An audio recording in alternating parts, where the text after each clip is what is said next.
جیسا کہ آپ کو پتا ہے کہ 3 فروری 2023 کو الیکشن کمیشن آف پاکستان کی طرف سے ایک نوٹیفیکیشن جاری کیا گیا جس کے تحت خیبر پختونخوا میں جو بلدیاتی ادارے ہیں، جو ہماری مقامی حکومتیں ہیں، منتخب مقامی حکومتوں کو معطل کر دیا گیا کہ جو آنے والے صوبائی اسمبلی کے انتخابات ہیں ان کے رزلٹ تک ان کو معطل کیا گیا، جو کہ میرے خیال میں یا ہمارے خیال میں ایک غیر آئینی اور ایک غیر قانونی نوٹیفیکیشن تھا۔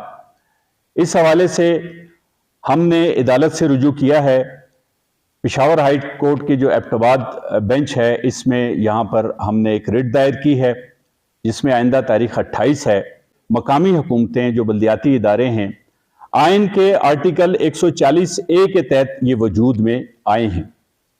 جس طرح سے الیکشن کمیشن جو ہے وہ آئین پاکستان کے آرٹیکل 218(3) کے تحت وجود میں آیا ہے اور اس کی ذمہ داری ہے کہ وہ فیئر اینڈ فری، صاف اور شفاف الیکشن کروائے، تو اسی طرح سے ہم بھی ایک آئینی ادارہ ہیں۔ تو اس الیکشن کی خاطر بلدیاتی اداروں کو معطل کرنا ایک غیر آئینی اور ایک غیر قانونی اقدام ہے۔ جیسا کہ آپ کو پتا ہے کہ تقریباً 1 سال کا عرصہ ہو چکا ہے ہمیں منتخب ہوئے۔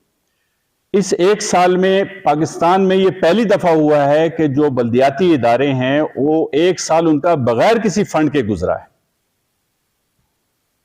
جو خیبر پختونخوا کا لوکل گورنمنٹ کا ایکٹ ہے 2013، اس میں آپ دیکھیں کہ اس کی شق 29 میں بلدیاتی نمائندوں کی بہت ساری ذمہ داریاں ہیں، جس میں ترقیاتی کاموں کی دیکھ بھال، جو ادارے ہیں یہاں پر پولیس ہے، پٹوار ہے، زراعت ہے، صحت ہے، اسکول ہے، ان حوالوں سے جو منتخب نمائندے ہیں ان کی ذمہ داریاں ہیں، اور ان ذمہ داریوں سے ہم عہدہ برا اسی وقت ہو سکتے ہیں جب ہمیں کام کرنے دیا جائے۔ پہلے تو فنڈ ہی نہیں دیا گیا، اور اب جو الیکشن کمیشن کی طرف سے معطل کیا گیا ہے یہ ہم سمجھتے ہیں کہ غیر آئینی اقدام تھا، غیر قانونی اقدام تھا۔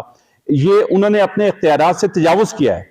جو اس نوٹیفیکیشن میں الیکشن کمیشن نے حوالہ دیا ہے آئین پاکستان کے آرٹیکل 218(3) کا، اس میں تو صاف بتایا گیا کہ ایک الیکشن کمیشن ہونا چاہیے اور اس کی ذمہ داری یہ ہے کہ وہ صاف اور شفاف الیکشن کروائے۔ اس میں کہیں بھی اس بات کا ذکر نہیں ہے کہ صوبائی جو مقامی حکومتیں انہیں معطل کیا جائے۔ اسی طرح سے الیکشن ایکٹ 2017 کی جو شق 8 اور شق 4 کا اس میں حوالہ دیا گیا ہے، ٹھیک ہے، اس میں اختیارات دیے گئے ہیں الیکشن کمیشن کو کہ وہ ان کو پاور دی گئی ہے کہ وہ الیکشن کو فری اینڈ فیئر کرانے کے لیے اختیارات ہیں، لیکن اس میں کہیں بھی یہ اختیار نہیں ہے کہ ایک آئینی ادارہ جو مقامی حکومت ہے اسے معطل کیا جائے۔ دنیا میں کہیں بھی اس طرح سے نہیں ہوتا ہے کہ ایک جمہوری ادارے کے انتخابات کی خاطر ایک منتخب جمہوری ادارے کو معطل کر دیا جائے۔ اس لیے ہم نے اس حوالے سے عدالت سے رجوع کیا ہے کہ عدالت اس میں ہمارے ساتھ ہمیں اس میں انصاف فراہم کریں، اور جو لاکھوں کے ووٹ جو لوگوں نے دے کر ہمیں منتخب کیا ہے بلدیاتی اداروں کو، دیکھیں پہلے تو سب سے پہلے یہ آپ سمجھیں کہ آئین پاکستان کے آرٹیکل 140A کے تحت جو ایک ذمہ داری دی گئی ہے اور جو اختیارات دیے گئے ہیں کہ مقامی حکومتیں جو ہیں وہ مکمل اختیار کے ساتھ، مالی اور انتظامی اختیار کے ساتھ ہونی چاہیے۔ جو سن 2000 میں مقامی حکومتیں بنی مشرف دور میں، اس وقت ضلع ناظم کا اختیار ہوتا تھا کہ ڈی پی او، ڈسٹرکٹ پولیس آفیسر، اور ڈسٹرکٹ کوارڈینیشن آفیسر DCOs کی جو ACR رپورٹ ہے وہ ضلع ناظم لکھا کرتا تھا۔ تو جب اس وقت آج ہم دیکھتے ہیں کہ اس وقت سے جب 2002 میں صوبائی حکومت بنی تو اس نے اختیارات تھوڑے کم کیے، پھر جس طرح سے آگے چلتے گئے اختیارات کم ہوتے ہوتے ہوتے آج ضلع حکومت ہے ہی نہیں۔ تو یہ مجھے بتائیں کہ جو ضلع انتظامیہ ہے وہ کس کے اندر ہے؟ تو یہ پہلے تو سب سے بڑا یہ ظلم ہے کہ مقامی حکومتوں کو جس طرح سے آئین میں ان کو بتایا گیا ہے اس طرح سے اختیارات نہیں دیے گئے، اور اس کے باوجود جو لولی لنگڑی بالکل اپاج اور محتاج قسم کی جو مقامی حکومتیں ہیں ان کو بھی معطل کر دینا کہ دیکھیں کچھ نہ کچھ کام جو لوگوں کے ہیں ہم فلاح و بہبود کے کام کرائیں گے، ترقیات کے کام اگر فنڈ نہ بھی ہو تو کم از کم جو ترقیاتی کام ہو رہے ہیں، ابھی میں آپ کو بتاؤں کہ میری ویلیج کونسل میں 2,17,00,000 روپے کا ایک کام تھا پرائمری اسکول کا، جو کہ 5 سال سے نہیں ہو رہا تھا، شاید کاغذوں میں ہو گیا ہوگا لیکن موقع پر نہیں ہو رہا تھا۔ تو منتخب ہونے کے بعد یہ میری ذمہ داری میں آتا تھا کہ میں ترقیاتی کاموں کے حوالے سے ان کی نگرانی کروں، کیونکہ میں مقامی جو ہماری ویلیج کونسل ہے اس کی جو ترقیاتی کاموں کی جو کمیٹی ہے میں اس کا چیئرمین بھی ہوں. تو ہم نے الحمدللہ وہ 2 کروڑ 17 لاکھ روپے کا کام دوبارہ شروع کروایا اور اب اس اسکول کی چھت بھی پڑ گئی. اگر اس طرف ہم نہ جاتے تو شاید یہ بالکل ختم ہو جاتا. اسی طرح سے راستوں کے حوالے سے، پانی کی فراہمی کے حوالے سے، لوگوں کے جو تنازعات ہیں اس حوالے سے ہم نے کمیٹیاں بنانی ہیں. تو یہ ایسی چیزیں تھی ہماری ذمہ داریاں جو ہمیں ادا کرنے دیا جائے. اس لیے ہم عدالت میں اس حوالے سے گئے ہیں، ریٹ دائر کی ہے، اور انشاءاللہ ہمیں امید ہے کہ ہمیں اس میں انصاف ملے گا. یہ جو عوام ہے نا جی، ایک اسمبلی جو غریبوں کی اسمبلی ہے، دیکھیں جو ایک بلدیاتی نمائندہ ہوتا ہے وہ 24 گھنٹے اپنے ووٹرز اور اپنے علاقے کے لوگوں کے سامنے ہوتا ہے، ان کے قریب ہوتا ہے. اسے نہ تو اس طرح کی ضرورت ہوتی ہے کہ کہیں کھلی کچہری لگائے، نہ پبلک بیس لگانے کی ضرورت ہوتی ہے، وہ رات دن اویلیبل ہوتا ہے. اسے آپ اگر معطل کر دیتے ہیں تو میں سمجھتا ہوں کہ یہ عام عوام کا اور ایک عام آدمی کے حقوق کی جو کے ساتھ ناانصافی ہوئی ہے، حق کی تلفی ہوئی ہے، جس کے لیے ہم انصاف کے لیے عدالت عالیہ گئے ہیں. اور ہمیں امید ہے کہ اس نوٹیفیکیشن کو معطل کیا جائے گا، اور جو مقامی حکومتیں جو معطل کی گئی ہیں انہیں جلد از جلد بحال کیا جائے گا، تاکہ جو مقامی منتخب نمائندے ہیں جنہیں لوگوں نے اپنے کام کے لیے ووٹ دیے ہیں، اپنے حقوق کے لیے ووٹ دیے ہیں، وہ کام کر سکے. اصل میں ہمارا جو سب سے بڑا المیہ یہ ہے، جو میں نے آپ کو بتایا کہ سن 2000 میں بلدیاتی حکومت اس طرح سے تھی کہ ACR رپورٹ ضلع ناظم لکھتا تھا. اس کے بعد ضلع بھی ختم ہو گیا اور ہم اتنے نیچے تک آ گئے کہ اس دفعہ آپ کو بتاؤں کہ جو ہماری ولیج کونسل ہے اس میں جو ہمارے چیئرمین صاحب ہیں، ان کو چیک پر سائن کا اختیار پچھلی دفعہ تھا، 2013 والے میں تھا، اس دفعہ ان سے چیک کا اختیار بھی لے لیا گیا. اس کی سب سے بڑی وجہ ہے کہ ہم بول نہیں رہے، ہم کہیں بھی نہیں بولتے. اس وقت بھی آپ دیکھیں کہ اتنا عرصہ گزر گیا اختیارات کے حوالے سے، کہیں کوئی بات نہیں. 1 سال ہو گیا، فنڈ نہیں ملا. جبکہ 2022-23 کا جو بجٹ صوبائی اسمبلی کا تھا، اس میں بجٹ کا 20% یعنی 38 ارب روپے جو ہیں وہ رکھے گئے تھے بلدیات کے لیے، لیکن نہیں دیے گئے، کوئی بول ہی نہیں رہا. تو اس وقت تو میں اکیلا یا میرے ساتھ جو ہمارے دوست ہیں، ہمارا یہ خیال تھا کہ ہمارے ساتھ زیادتی ہے اور ہمیں اس میں آنا چاہیے. اور ہم امید کرتے ہیں کہ یہ بات پریس کانفرنس کا مطلب یہ ہے کہ لوگوں تک بھی یہ پیغام پہنچے کہ یہ ہمارا حق ہے. ہمیں کسی نے جو مقامی حکومتیں اس لیے نہیں بنائی کہ کسی نے خیرات میں دی ہیں. یہ ایک آئینی ادارہ ہے، اسے قائم ہونا چاہیے اور ہمیں اپنا کام کرنے دیا جانا چاہیے. اور دیکھیں رونا یہی ہے، جب ہم کہتے ہیں نا، ایک عام سی مثال ہے کہ جب تک بچہ روتا نہیں تو ماں اسے دودھ نہیں دیتی. یہاں پر بہت کچھ ہوا ان پچھلے 10 12 15 سالوں میں، بہت کچھ ہوا. آپ سیدھی سی بات ہے، میں آپ کو بتا رہا ہوں کہ 1 سال ہو گیا فنڈ نہیں دیا گیا.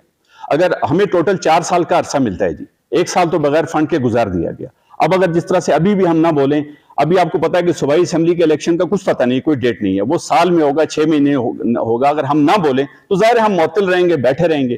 میں یہ سمجھتا ہوں کہ ہمیں اپنی میں تو ذاتی طور پہ سمجھتا ہوں کہ میں نے حلف اٹھایا ہوا ہے، اور میرے حلف کا تقاضا ہے کہ جہاں کہیں میرے عوام کے ساتھ، میرے اختیارات کے ساتھ چھیڑ چھاڑ ہو تو میں آواز اٹھاؤں. میں تو اٹھاؤں گا جی آواز. تو میں سمجھتا ہوں باقی بھی جن لوگوں نے حلف اٹھایا یہاں تک آئے ہیں، وہ اگر صرف کرسی دیکھ، بہت سارے میں آپ کو بتاؤں کہ اجلاس نہیں ہو رہے ہیں، وہ کہہ رہے ہیں فنڈ ہی نہیں ہے. لیکن ہم نے کوشش کر کے ہر مہینے اپنا اجلاس رکھا ہوا ہے. میرے پاس باقاعدہ ریکارڈ ہے کہ ہم نے کون سی تجاویز دی ہیں، کون سی اس میں ہم نے کام کیے ہیں، کیونکہ فنڈ کے بغیر بھی ہم بہت سارا کام کر سکتے ہیں. تو آپ کا سوال بالکل درست ہے. میں سمجھتا ہوں کہ ہم سب کی یہ ذمہ داری ہے. اگر ہم نہیں بولیں گے تو کچھ بھی نہیں رہے گا. اور ظاہر عوام کے لیے، عوام کی یہ نمائندے یہی ہیں. قومی اسمبلی کا، یہ صوبائی اسمبلی کا جو نمائندہ ہوتا ہے وہ اپنے حلقے کے 10% لوگوں کی اپروچ میں نہیں ہوتا. اس بات سے آپ ایگری کریں گے. 90% لوگ جو ہیں اس اپروچ نہیں ہوتی، صرف 10% تک اپروچ ہوتی ہے. جبکہ جو بلدیاتی نمائندہ ہے وہ اگر 100% نہیں تو 90% لوگوں کی اپروچ میں ہوتا ہے رات دن. تو اس لیے ہمیں کام کرنا چاہیے، ہمیں آواز اٹھانی چاہیے. جی سر، ہم جو لوگ ہیں ہم عوام کی خدمت کے لیے آئے ہیں. یہ جو دوسرے لوگ ہیں یہ پارٹیوں کے غلام ہیں. کوئی PTI سے ہے، کوئی نون سے ہے، وہ اپنی پارٹی کا دفاع کر رہا ہے، اپنے شخصیت کا دفاع کر رہا ہے. ہم عوام کے لیے آئے ہیں، عوام کی بات کرنے کے لیے آئے ہیں کہ عوام کے ساتھ زیادتی ہے. 1 سال ہمیں انہوں نے رکھا اور کسی قسم کا کوئی فنڈ نہیں دیا. کسی بندے نے آواز بلند نہیں کی. ہم نے آواز بلند کی. ہم آزاد لوگ ہیں، ہم اللہ اکبر تحریک سے ہیں، یہ آزاد ہیں سردار شبیر صاحب. ہم تو آواز اٹھائیں گے، ہم ان کے غلام تو نہیں ہیں. بات یہ ہے کہ ان کی مجبوریاں ہیں، ہماری کوئی مجبوری نہیں. ہماری مجبوری عوام ہے. ہم عوام کی بات ہر جگہ پر اٹھائیں گے انشاءاللہ. آئین پاکستان کے تحت ہم یہ ادارہ قائم ہوا ہے، اسے ختم نہیں ہونا چاہیے. ہماری ریکویسٹ ہے اعلیٰ عدلیہ سے کہ جلد از جلد اس پر فیصلہ کیا جائے اور اس ادارے کو، مقامی حکومتوں کو بحال کیا جائے. تو عام آدمی کا جو معاملہ ہے، تھانے کا معاملہ ہے، پولیس کا معاملہ ہے، پٹوار کا معاملہ ہے، صحت کا معاملہ ہے، ایجوکیشن کا معاملہ ہے، تو یہ ہم نمائندے ہیں. اگر فنڈ نہ بھی آئے تو کم از کم بیٹھ کے، پھر سب سے بڑا معاملہ، ہماری سب سے بڑی ذمہ داری یہ ہے کہ گاؤں کے لوگوں کے جو چھوٹے چھوٹے تنازع، آج آپ جائیں تو پولیس چوکیوں میں اور تھانوں میں لوگوں کی درخواستوں کے ڈھیر لگے ہوئے. لوگ بیچارے پریشان ہیں. تو کم از کم یہ منتخب نمائندے کسی حد تک تو کوئی رفائی فلائی یہ کام تو کر سکتے ہیں نا. اس لیے ہماری امید ہے اور ہماری استدعا ہے اعلیٰ عدلیہ سے کہ جلد از جلد اس پر فیصلہ کیا جائے اور یہ حکومتیں بحال کی جائیں, مقامی حکومتیں. اصل اس موضوع کے بعد دو چیزیں تھیں جن پر میں بات کرنا چاہ رہا تھا. ایک جو بلوچستان میں واقعہ ہوا خاتون کا انتہائی ظالمانہ اور یعنی ایسی کہ اس پہ بات کرتے ہوئے دل دکھتا ہے کہ اگر ہمارے ہاں پاکستان میں کوئی قانون ہے تو پھر اس پر یعنی اس کا ایک انجام ہونا چاہیے کہ جو کچھ ہوا کہ اس خاتون نے قرآن پر بھی واسطہ دے کر اپنی جان بچانے, اس کو بھی اگر نہیں بچا سکی تو پھر قانون کہاں ہے, حکمرانی کہاں ہے. تو اس کی شدید مذمت کرتے ہیں جی اس حوالے سے, اور بھرپور آج کی پریس کانفرنس کے حوالے سے مطالبہ کرتے ہیں کہ جو بھی اس کے ذمہ دار ہیں ان کے خلاف کارروائی کی جائے. جو کل کا واقعہ نگری بالا میں بٹنگی کے مقام پر جو 3-4 لوگوں کو زخمی کیا سور نے, اس حوالے سے لوگوں کا انتہائی غم و غصہ پایا جاتا ہے. اس میں وائلڈ لائف کے جو ڈی ایف او صاحب ہیں اور جتنی ان کی انتظامیہ ہے ان سے ہماری یہ ریکویسٹ ہے کہ فوری طور پر ان سوروں کے حوالے سے اور جتنے جنگلی جانور ہیں آبادیوں میں آئے ہوئے ہیں یہ ان کی ذمہ داری بنتی ہے, اور قانون ہے کہ یہ اس کے جب رکھوالے ہیں اگر ان کو مارا جائے تو یہ فوراً FIR کر دیتے ہیں, اور وہ جب انسانوں کا نقصان کر رہے ہیں انتہائی خطرناک ہے. فوری طور پر اس کے حوالے سے وہ کارروائی کریں. ایک تو یہ ہے کہ جو شخص اس میں زخمی ہوا ہے اس میں عمر کے نام سے وہ انتہائی غریب ہے, اس کے علاج معالجے کے لیے فوری طور پر جو ہے فنڈ دیا جائے, اور وہ دوسرے نمبر پر یہ جو سور ہیں وہاں پر یہ اس طرح کے جتنے جنگلی جانور ہیں ان کو فوراً آبادی سے نکالا جائے اور فوری طور پر ایکشن لیا جائے. بہت شکریہ جی صاحب.